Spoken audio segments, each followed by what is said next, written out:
Hello, I'm NBG and welcome to the channel. Today I'm going to be discussing my plan for different professions with the launch of Dragonflight. Specifically today I'm going to talk about my launch plan for leatherworking, mostly because I didn't have anything else to really tie it with since I already talked about skinning, and I will be talking about enchanting and tailoring since that's another combination that I typically use. So without further ado, let's get started. As a disclaimer, I will say in probably all of these videos, this is not the right way, the only way, or anything like that. By all means, if you have something very specific that you want to be the master of crafting and that's the direction you want to go, do it. I know that a lot of us have anxiety, at least I do, about making the wrong choice on what you focus on early. That's kind of what's going into my decision. I'm going a little bit more of what I feel is a safe route. I will still say that if you're somebody who pushes mythic crafting, specifically take like a leather helmet or something. If you want to make the best leather helmets in the game and you push that, and you're one of the first people to be able to make it at mythic quality, you're gonna make a killing if you can promote yourself and everything like that and get the business. There is a lot of viable options. This is just the direction I'm going, and I'm primarily making that decision based on I'm deciding to be safe, just for the fact that I don't want to deal with personal orders and promoting myself and stuff of that nature. So I'm taking a safe route, and without further ado, let's get going.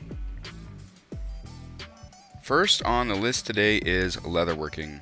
Leatherworking is probably my, I don't know, the choice I've made right now is probably my weakest, I guess, out of all the other professions that I'm looking at. I'm not super thrilled with what my current decision is on leatherworking. Again, you can go into leather crafting specifically, go through the leather armor, make the best leather boots in the game, whatever you want to do.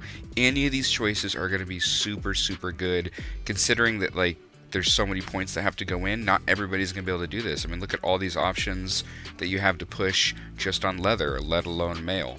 You know, that's why leatherworking is going to make such good money, is because there's so many different choices to go that it's going to leave higher profits, I think. It's one of the main reasons why I think leatherworking is going to be so darn good in Dragonflight. However, I'm going to let the market play itself out a little bit. I initially had thoughts of going the bestial route in my initial videos, but what I think I'm going to do is I'm going to go the generic leatherworking discipline tree, and I'm primarily going to go the curing and tanning, because I think I'm going to do is push leatherworking discipline. I'm going to get 5 points in here, and I am then going to push into curing and tanning, and I'm going to push this up here to where I can start getting the multi-craft for crafting armor kits, and my goal is to make the best armor kits and then hopefully hit on multi-crafting and just make extra money based off of procs. I don't know if I will go all the way to the... I will probably just push all the way to the final node, and then once I do that, then it's a matter of, okay, I need to go back and get more skill so I can make mine better, and then I will probably focus on inspiration, I think, just to be able to get the best armor kits out there earlier than other people. That's my goal. That's the direction I'm going to go, because I feel like it's safe. It's something I can post on the auction house, which is something that is going into my decision making, as I've discussed. Because I want to take the safe route, and I want to take the route to where I can just kind of craft, post, and move on with my life. I'm still going to make gold, you're still going to make gold, it doesn't matter, you know, whatever choice you make, I think we're all going to be okay. That's just the safe route I'm going to go. Again, putting 5 points into here, pushing through the curing and tanning to get as much multi-craft and everything for crafting the for crafting the armor kits that I can, and then focusing again on skill to make my armor kits better, and inspiration to then proc the highest tier. That's the route I'm going for leatherworking. Next up is tailoring. Tailoring is a fairly easy decision for me. What I've decided that I'm going to do primarily is go through the draconic needlework. I'm going to push the ability to craft the Azure Weave Bolt as fast as possible, because it's used in all the higher crafting things. I need to get to these ASAP. I want to get the ability to just craft them as best as I can. So what it's going to be is it's going to be what the 5, yeah, what is it, like 5 into here, get into Azure Weave, learn how to make the Azure Weave bolt, and then once you get 15 points into here, up to here, you can then do Azure Weaving, and this is where you can improve your connection, decreasing how quickly you exhaust the magic used for Azure Weaving bolts. In other words, I'll be able to craft more and more often, and then this is where I'll be able to pick up some skill and multi-craft, and so on and so forth. And this will further improve your connection with the magic of the Blue Dragonflight, decreasing how quickly you exhaust magic used to crafting Azure Weave bolts. So I want to get the ability to make these, to make as many of them as I can, to pump out as many as I can, and then I will focus on skill after that, skill and inspiration, kind of like I was going to do for the leather armor kits.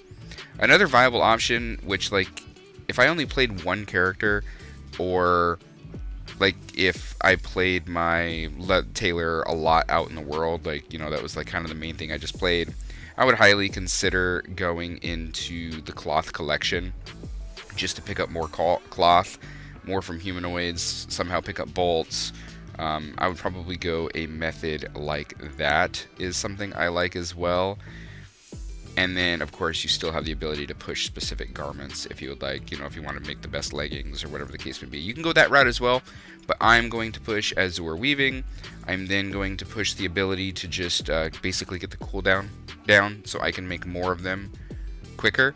And then I will also probably at least unlock the ability to make the Chrono Cloth Bolt, kind of like the old days of the different spell cloths and things that were available.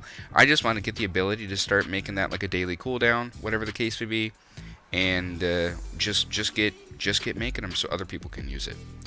And that's what I'm doing for tailoring. Next up, we have Enchanting. Enchanting is a pretty easy one for me. I think Enchanting is going to be really good on just as like a secondary income kind of thing. Obviously, the enchanting, you know, disenchant things while you're leveling, that's going to be awesome. And that's primarily why I want it, to be honest. It's not too focused on specific enchants. I don't know how good the profits are going to be necessarily, but I can still flood the market with reagents and with things that are needed.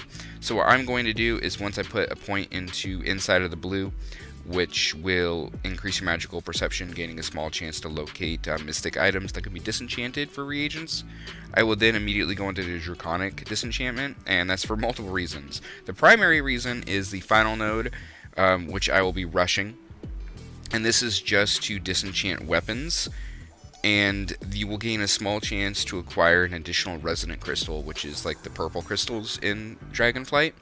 So I want to get the ability to disenchant random weapons I find through leveling, and I'll probably even hold on to all weapons like that I get and just keep them until I get this point, just for the chance to get the resonating crystals.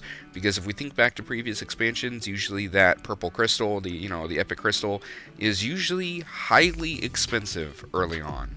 So I want to take advantage of that and rush that node, and hopefully get a chance to gain a few through my leveling, or afterwards, to make as much gold as possible. That's what I'm gonna go for. Maybe depending on what the chance is, if weapons on the auction house fall to a certain price, maybe there's somebody will have to do the math of, wow, if I buy all the weapons under 100 gold, and if I bought 100 of them, I'll guarantee that I can get 1 or 2 crystals or whatever and make more gold. Like, there's a chance for something like that. But regardless, I at least want the chance to gain some free resonating crystals, because they're also going to be hard to find early, because there's not going to be like all the epic gear available, and this will give me a source to potentially get some.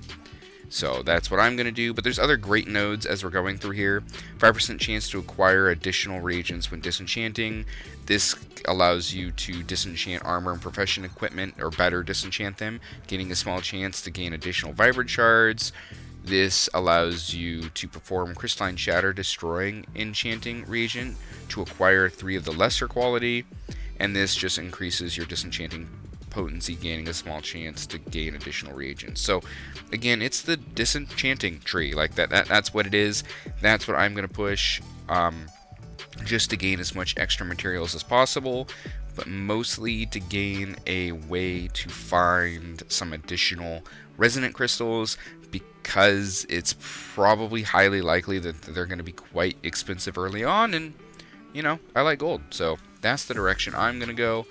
I don't know if I'm going to focus after that on a specific enchantment. I was thinking initially of going the burning route to make that enchantment.